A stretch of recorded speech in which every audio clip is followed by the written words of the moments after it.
Hola queridos amigos de Contexto. Amigos, esta semana, previa al 27 de febrero, además de celebrar otro aniversario más de nuestra independencia, estamos pendientes a los aspectos que enfocará el discurso del presidente Luis Abinader Corona al cumplir sus primeros 6 meses de gobierno. Tradicionalmente, este discurso se enfoca en áreas donde el gobierno hará mayor hincapié, además, por supuesto, de enumerar los logros alcanzados. El presidente ha prometido, por ejemplo, planes de recuperación de los sectores más castigados por la pandemia, como el turismo, bares, restaurantes, eventos, espectáculos, pequeñas empresas, entre otros. Ha anunciado además su campaña de impulsar el desarrollo de las energías alternativas para complementar la generación eléctrica, haciendo además licitaciones para plantas de gas natural y mejorar las redes para que toda la energía renovable se pueda conectar. Bueno, actualmente las redes no están en capacidad de transmitir la electricidad solar y eólica generada en lugares distantes, y para todo esto se anunció hacer licitaciones que se harán, parece, a través de un fideicomiso privado.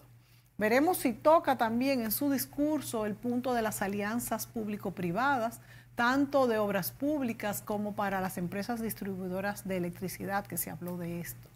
Y sobre lo que se ha hablado también es de si llegamos a tener un excedente de energía, la posibilidad de venta de energía hacia Haití. Bueno, seguramente se referirá también a cuáles son sus expectativas respecto a las recaudaciones y a la pequeña recuperación que hemos tenido después de la pandemia.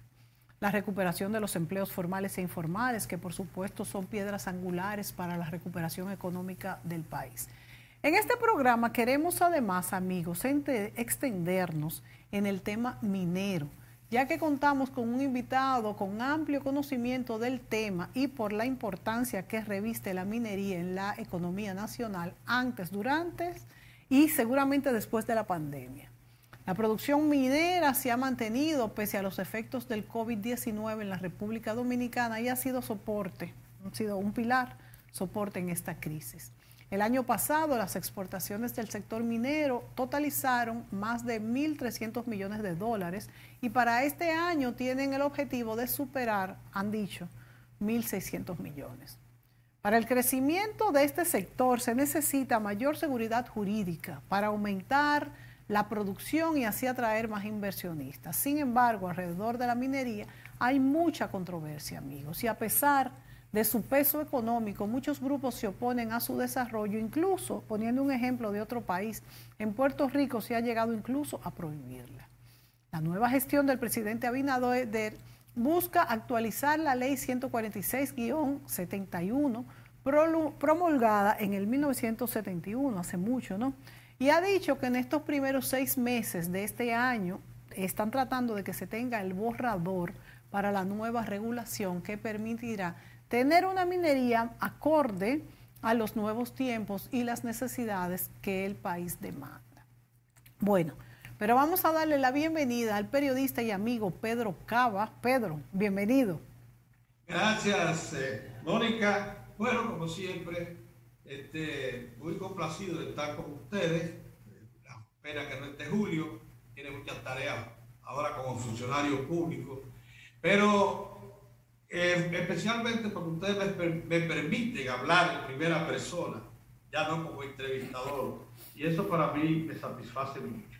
Bueno, el discurso del presidente de la República este próximo 27 de febrero es un discurso formal. Tiene que referir todo lo acontecido económica, social e institucionalmente, y también se entra en el plano político, en el año 2020.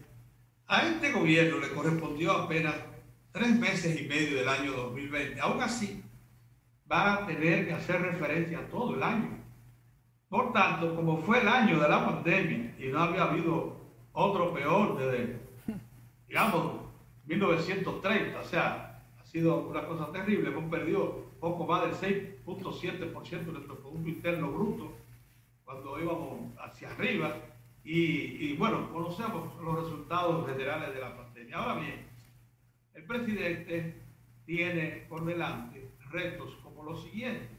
Número uno, debe hablar ya muy claro de la acción que emprende el gobierno para devolver la activación económica y superar los terribles efectos de la pandemia. Debe al mismo tiempo garantizar que la pandemia está siendo afrontada con todos los compromisos públicos que se han anunciado, pero hablando ya más concretamente del proceso de vacunación. Eso es elemental en un momento en que esa es nuestra principal preocupación. El presidente de la República también va a insistir en lo que son los pilares fuertes de su accionar público por los próximos años, porque aunque solo se va a referir, como les dije, a una mención informativa a la nación, lo obliga la Constitución desde la Asamblea Nacional acerca del comportamiento del año 2020, debe también decir cuáles son las perspectivas que se auguran para este año 2021, que es el año de relanzamiento, porque esta pandemia tiene que tener un final y el gobierno tiene que actuar. Oigan esto, previo a la conclusión de la pandemia, tiene que tener planes de acción para inmediatamente arrancar con lo que ya viene trabajando. Es un reto enorme, porque de haberse proseguido de manera normal, la economía dominicana debió crecer en el año 2020, 5.5%, en vez de perder 6.7%, quizás un 7% del Producto Interno Bruto, y debió consolidar buena parte de lo que son los motores básicos que impulsan el desarrollo económico, social e institucional dominicano. No fue así, todos lo sabemos, pero en algunos planos, sin embargo, hemos dado salto adelante, y uno de ellos precisamente es el plano institucional, porque el gobierno ha iniciado, no solamente correspondiendo a una práctica que se viene siguiendo aquí desde el 1996, yo quisiera significar eso, de 1966, que es lo que quiero decir. Desde 1966 la República Dominicana ha hecho sus elecciones en la fecha que dice la Constitución y ha producido los cambios de gobierno en la fecha que dice la Constitución. Independientemente de que en algunos de esos periodos confrontamos tensiones que en algún momento hicieron temer que no se hiciera el tránsito normal constitucional, siempre superamos esas tensiones. Eso es característico que ha ido reduciéndose en los últimos tiempos, ya muy considerablemente, y que hizo algunos amagos de aparecer ahora en las elecciones pasadas, pero no fue así porque ya las bases institucionales dominicanas están bastante sólidas. Yo no concuerdo con quienes dicen que nosotros no hemos avanzado en el plano institucional. Los hemos hecho y de manera sólida. Hemos consolidado estructuras básicas de la democracia dominicana. Esta es una democracia en desarrollo que está alcanzando niveles cada vez más altos. Ahora, el gobierno tiene que decir en cuáles de los motores básicos se va a soportar para poder arrancar una vez superemos la pandemia, cuáles son sus objetivos para el periodo, porque hay que decir que aunque el presidente tomó posesión el 16 de agosto pasado, no tuvo tiempo, no había escenario siquiera para poder anunciar lo que es su propósito de gobierno en este cuatrienio. Entonces yo supongo que ahora se aprovechará para anunciar cuáles son los objetivos de estos 4 años de gobierno que se iniciaron el 16 de agosto pasado. En sentido general, creo que sí, que las estructuras básicas, esos 4 grandes motores, la agropecuaria con la agroindustria de la calle y de otros productos, la manufactura con las zonas francas, que es el segundo gran motor, la minería metálica con la no metálica, que es el tercer motor, y el turismo con todos los servicios. Esos 4 grandes motores son los que hay que impulsar. Y eso lo tiene muy claro el gobierno. Aquí no vienen fórmulas nuevas. Aquí lo que vienen son estilos nuevos. Una así señal que manda el gobierno es que ha independizado en gran medida el accionar de la justicia. La Procuraduría General de la República, que aunque actúa en representación del Estado, también lo hace de la sociedad, es su mandato constitucional, ha iniciado con buen pie procura establecer un régimen de respeto a la ley, y eso lo ha recibido muy bien la población. Ha creado también el gobierno estructura dentro del propio gobierno para revisarse a sí mismo. Por eso ustedes ven que departamentos importantes están revisando concursos. Sí. Eso no era fácil verlo antes. Y que está muy atento a las denuncias públicas para actuar. En ese aspecto, yo creo que el gobierno está mandando señales inequívocas de que aquí se va a contener hasta donde sea posible en un ambiente democrático. Todos sabemos que siempre es muy difícil la corrupción, la manipulación de los recursos públicos y también del poder público para favorecer a sectores. Todas esas cosas creo yo que están en este momento en examen y en decisión correctiva. En sentido general, lo que se espera del discurso, que ya otra cosa importante, no se quede únicamente en la enunciación de planes, tiene que hablar ahora de proyectos. Han pasado ya casi 5 meses, se completan ahora 6 meses de ejercicio gubernamental, y ya el diagnóstico de la situación que recibió el actual gobierno debe estar completado. Por tanto, muchos asuntos ya demandan, reclaman que se enfrente con acciones concretas. Yo pienso que hay un reto por delante, que es el de activar cada vez más el turismo, que mostró, por cierto, ya iniciación importante. Al momento que se produzca el discurso, más del 50% de los hoteles dominicanos que conforman las famosas 85.000 habitaciones de primera que tenemos, de calidad competitiva mundial, que tenemos construidas y en servicio de los visitantes extranjeros y locales, están abiertos. No quiere decir que estén ocupados, están abiertos. Tengo amigos que les suplen servicios fundamentalmente de mantenimiento y limpieza, que me han dicho que han vuelto a recibir los pedidos importantes de esos hoteles para limpiarlos, higienizarlos y tenerlos listos para recibir turistas. Creo que en la medida en que vayamos avanzando en el proceso de vacunación y aplicando esas importantísimas iniciativas del Ministerio de Turismo para garantizar que los visitantes extranjeros tengan su seguro de salud, y además esa disposición que hay de si enfrentan algún problema de conexión de vuelos, los costos los carga el Estado, además de la vigilancia que se va a mantener en los propios hoteles. Todo esto va a preservar la confianza, la sanidad que se necesita para recibir visitantes en tiempos de pandemia. Lógicamente queda por levantar las prohibiciones que hay de viaje al exterior de países que son emisores importantes, como es el caso de Estados Unidos, Canadá, España, Francia. Aún así, de otras latitudes del mundo ya están llegando turistas.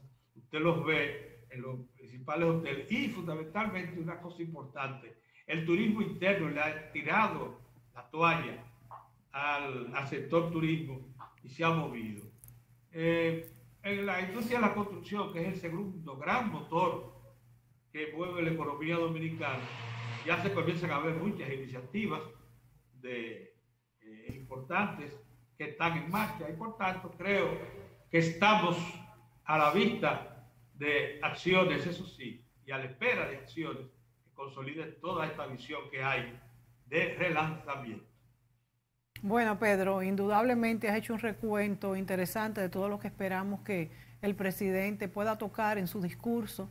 También hay otra parte, y es la parte fiscal, en este momento donde el mismo PRM criticó duramente el endeudamiento. Todos los países del mundo no ha quedado otra salida, y lo han hecho bien realmente hasta ahora, pero también habrá que hacer un reajuste fiscal, y en un momento tan delicado como el que vivimos, que las empresas son las más lastimadas por la pandemia, la verdad es que no creo que se aborde este tema todavía en este discurso de él. Todo parece indicar que lo que va a expresarse en este discurso es la necesidad de la reforma, Sí. no necesariamente la iniciación de esos trabajos.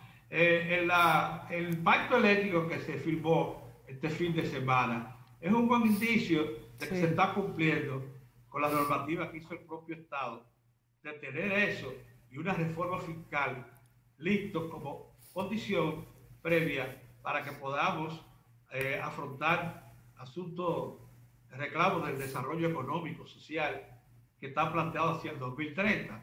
Todos sabemos que nosotros somos, desde el punto de vista fiscal, únicamente superados por Guatemala, como lo que entregamos al Estado, menos ganancias de las que recibe la sociedad en su conjunto. O sea, del Producto Interno Bruto, nosotros apenas entregamos al Estado de participación en lo que es la creación de riqueza, apenas un 14%, a veces un 14.5%. El promedio de América Latina andaba hace unos años por 18%, por ya está en 22% en la participación del Estado en la riqueza que genera cada sociedad latinoamericana. Si nosotros llegásemos al 18%, que era el objetivo hace unos años, estaríamos dando un salto extraordinario. Pero eso de la reforma fiscal es tan delicado que incluso para arribar a un 18% habría que hacerlo por etapas. Claro. Por tanto, lo que se está planteando ahora mismo es que quizás a inicio del año 2022 estemos envueltos, involucrados en un estudio y discusión a fondo de una reforma fiscal y tributaria para completar entonces lo que pudiera ser una reforma de fondo como la que se hizo en el 1990, que cambió la faz de la estructura fiscal del país. Claro, así mismo fue la mejor reforma fiscal que se hizo. También hay que señalar, Pedro, cuando tú señalas que solo tenemos un pago sobre el Producto Interno Bruto de un 14% en la República Dominicana y que es bajito relativamente con otros países de la región, también hay que explicarle a los amigos que no están familiarizados con estos indicadores que ese es un porcentaje sobre, como tú muy bien dices, el PIB, o sea, todo lo que se produce o se gana en el país, pero no es el porcentaje de lo que pagamos tú y yo, por ejemplo, respecto a nuestras ganancias, que ya se elevaría muchísimo más, un 30 y pico %, porque lo que pasa es que parece que a pesar de que la República Dominicana ha adelantado en la formalización, no es suficiente, no ha sido suficiente, y más o menos hay una elusión o evasión fiscal aproximadamente de un 50% en por ahí es que anda la cosa. Pero el asunto de la informalidad mira, nosotros tenemos una informalidad que ronda el 54-56% de la actividad económica en general, o sea, tanto de producción como de comercio. Pero esa informalidad es la media latinoamericana. Hay países como Ecuador, Perú, que tienen, y hasta Colombia, que tienen una informalidad mayor a la nuestra. La de Ecuador se aproxima al 70%. La de Perú es mucho mayor. La nuestra es la media. O sea, la informalidad no puede ser la excusa. Lo que sí está planteado aquí, y tú lo acabas de sugerir, es que hay una injusticia en la repartición de responsabilidades para el pago de impuestos. Exacto. La clase media dominicana está muy sobrecargada. Exactamente. Y los ricos son los que más se benefician de una serie de exenciones y además de una práctica que solamente ellos manejan muy bien, que es la elusión. Exacto. Eso es otra cosa. Entonces, por tanto, esa reforma fiscal tiene que marcarle a esos problemas. Hay economistas. Y además procurar crear las condiciones para reducir la informalidad, porque la informalidad no puede contentarnos con decir que estamos en la media, 56, 54%. Eso hay que bajarlo mucho más. Pero la informalidad es una característica de la economía latinoamericana. Es más, la informalidad nuestra es la misma de México. Bueno, y en México se ha producido un desarrollo industrial enorme a partir del Acuerdo de Libre Comercio con los Estados Unidos y Canadá. Sí, pero México tiene de frontera Canadá y Estados Unidos casi, o sea, también eso los ayuda mucho.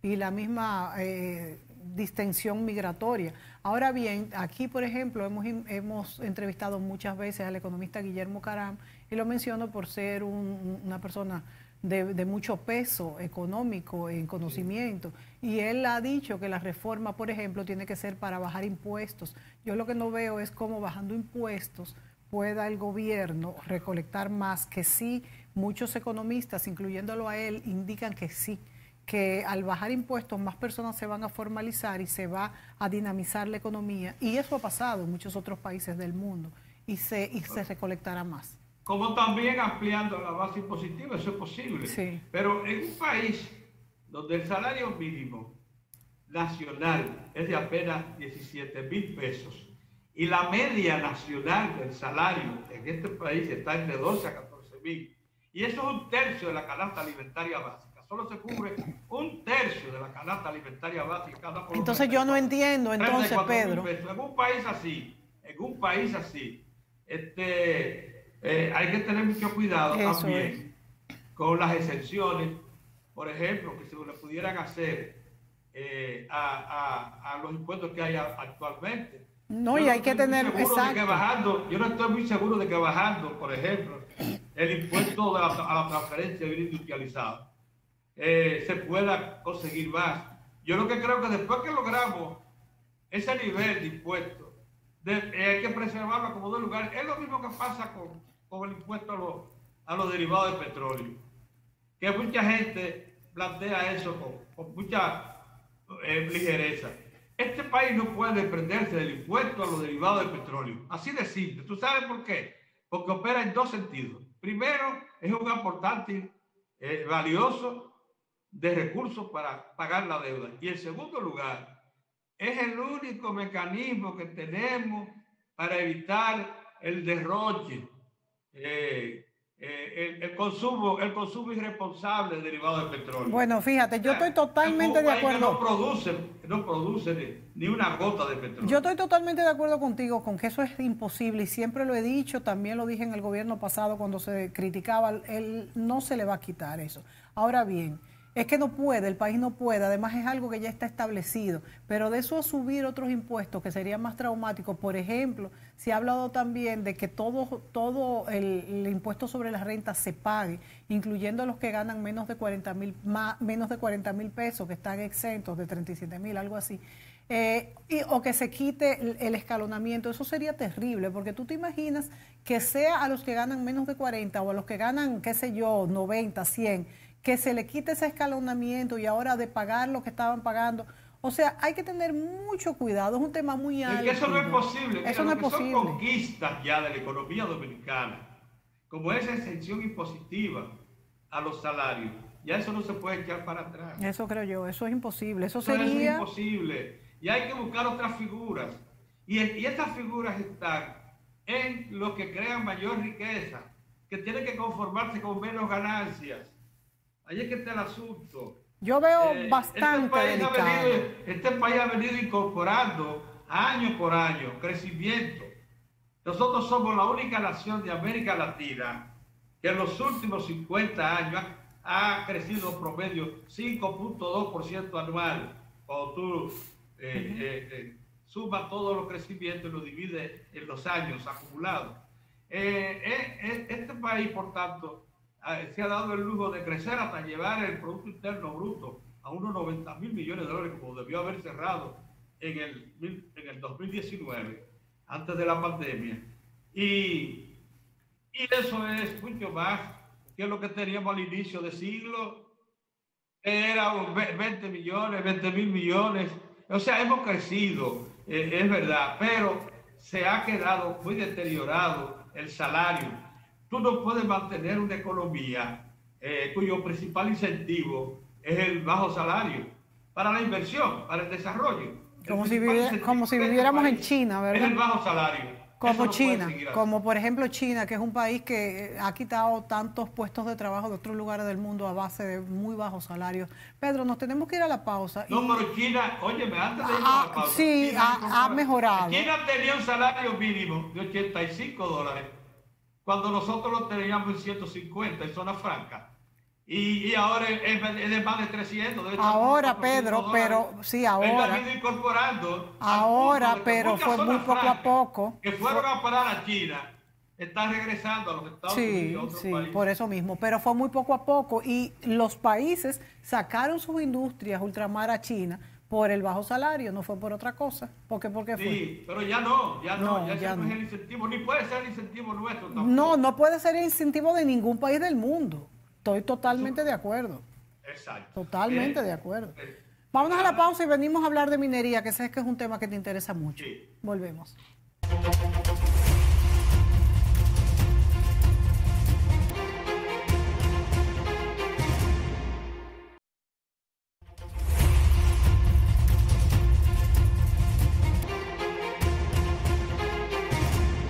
Amigos, conversamos con el periodista y amigo Pedro Cava sobre la actualidad, sobre nuestras expectativas respecto al discurso del 27 de febrero del presidente Luis Abinader.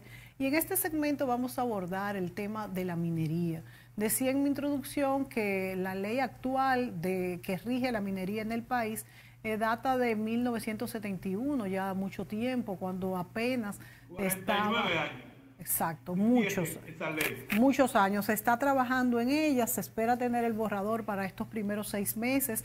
¿Qué podría cambiar, Pedro, con esta modificación de esta nueva ley? Sería una nueva ley minera y en qué nos beneficiaría, dado que la minería nos ha soportado económicamente en buena medida.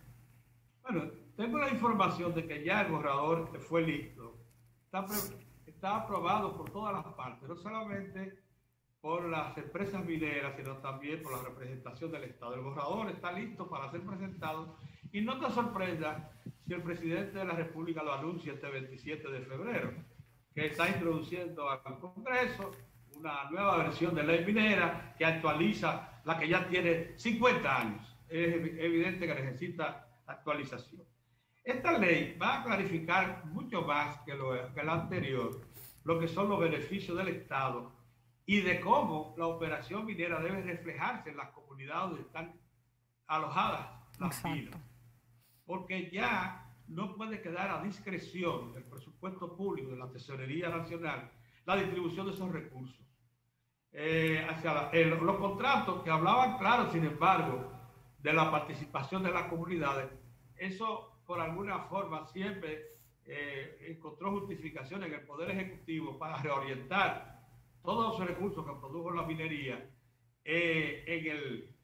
hacia otros sectores, y entonces siempre salieron perjudicadas las comunidades donde estaba enclavada las minas, que son las que deben recibir los mayores beneficios.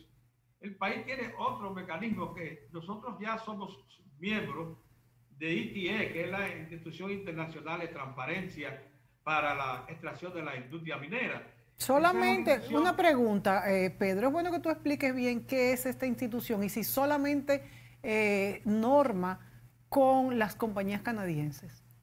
No, es para todas las compañías. Para todo, es mundial. Es mundial. Forman unos 33, 35 países que son mineros. La República Dominicana es una nación minera y es uno de los asuntos que tenemos que entender. La República Dominicana, no obstante su pequeño territorio, 48.000 kilómetros cuadrados, estamos entre los 5 mayores productores de oro del mundo. Somos el 8º mayor productor de ferroníquel del mundo. Estamos entrando ya a la minería de cobre, que está parada porque Corporación Minera Dominicana, Cerro Maimón, agotó el yacimiento superficie y ahora hace túneles muy parecidos a lo que se está planteando hacer allá en San Juan de la Maguana, en una loma que se llama Romero. Exactamente lo mismo que se va a hacer en Romero, se está haciendo ya en Cerro Maimón. Ya se perforaron 2 túneles de más de 100 metros, casi 200 metros cada uno, para penetrar hasta donde está el yacimiento de cobre y de zinc, y sacarlo de ahí por el mismo túnel y mandarlo a lavar, porque eso es lo que van a hacer, ponerlo y lavarlo con agua, nada más, producir una melcocha, meterle en unos tanques y mandarlo a separar a otro sitio. Esa minería, que por cierto es ejemplar, esa que estoy mencionando de Cerro Maimón, se caracteriza porque el agua que utiliza en los molinos no proviene de ninguno de los ríos cercanos, sino es el agua lluvia que ellos acumulan en piscinas, la meten al molino y después de usarla la reusan. Y si tú vas a ese sitio, es que eso es ejemplar, por cierto, en la laguna donde está depositada el agua que alimenta el molino, ahí los patos y otras aves nadan normalmente, porque no hay ningún residuo químico de ningún tipo. Lo único que se usa es agua para moler. Entonces, la minería dominicana ha incorporado, somos importantes productores y exportadores de oro y plata, importantes productores y exportadores de ferroníquel, y estamos entrando de lleno al mercado del cobre, que por cierto, en esta semana cerró con el precio más alto de los últimos 8 años, a $4.15 la libra. Eso es casi el doble de lo que tenía hace un año. La libra de cobre, un atractivo enorme. Sí. Que por cierto hay que planteárselo a Barrick Gold y a sus socios norteamericanos, porque ellos tienen muchísimo cobre que está yendo a parar ahora a la presa de Cola, el Yagar. O sea, se está desperdiciando. Que debiera procesarse. Es un tema que lo vamos a tratar. Se está desperdiciando. Lo vamos a tratar dentro de un momento. Si somos tan importantes en minería, tanto como por ejemplo, nosotros nos libramos de lo que fue la década perdida de los 80, la gente debe reparar en que en los 80 fue el oro y la plata, principalmente de Rosario Dominicana, y el ferroníquel de Falconbridge, lo que aportaron los recursos, la mayor cantidad de recursos duros, o sea, monedas fuertes, dólares u otras fuertes del mundo, para poder pagar los costos de las importaciones en la década de los 80. Fuimos uno de los que mejor afrontamos lo que fue la década perdida para América Latina, gracias a la minería. Cuando se pase de balance a eso que pasó históricamente, nos vamos a dar cuenta de la importancia que tiene la minería para este país. Bien, esa ley ya está, como te digo, consensuada. Se va a presentar al Congreso. Supongo que si no lo anuncia el presidente, se hará en los próximos días o semanas. Y esa ley lo que hace es que transparenta el papel de los inversionistas y también los beneficios que debe recibir el Estado, que nunca van a ser menores de un 50%. Por cierto, cuando hablemos ahorita de Falconbridge, vamos a decir que allí, sin embargo, se concentra una participación aún mayor. Eso te iba, Pedro, antes de pasar a otra parte, en alguna participación que tiene el Estado en las mineras actuales, tenemos mucho menos como ha pasado en este momento del 50. No, todo el tiempo ha sido 51, 52, y en el caso de Falconbridge, que es 51, se le agrega que el Estado es accionista de Falconbridge.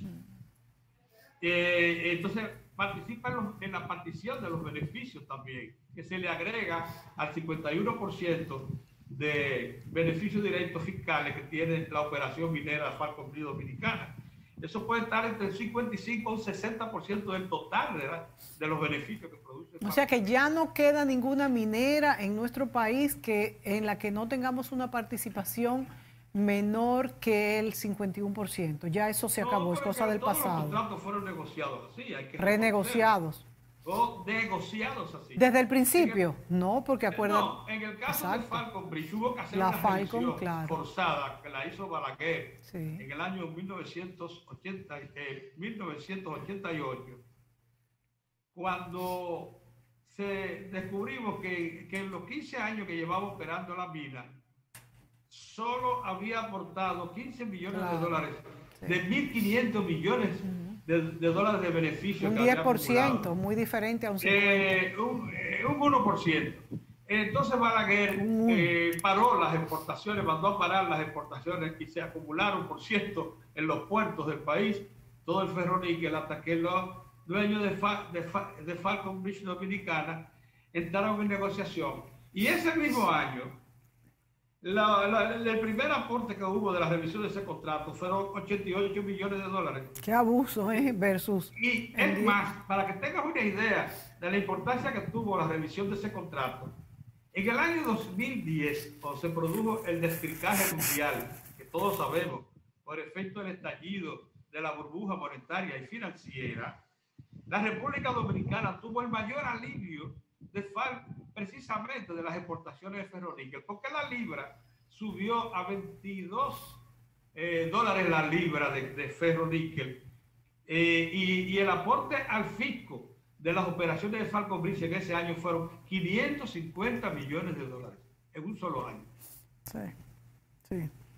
O sea, para que tengamos una idea de lo que está pasando en este momento, el ferroníquel supera los 8 dólares la libra. Sí. Hace un año estaba en los 4.50 y ha venido subiendo y está subiendo el precio del níquel a nivel internacional.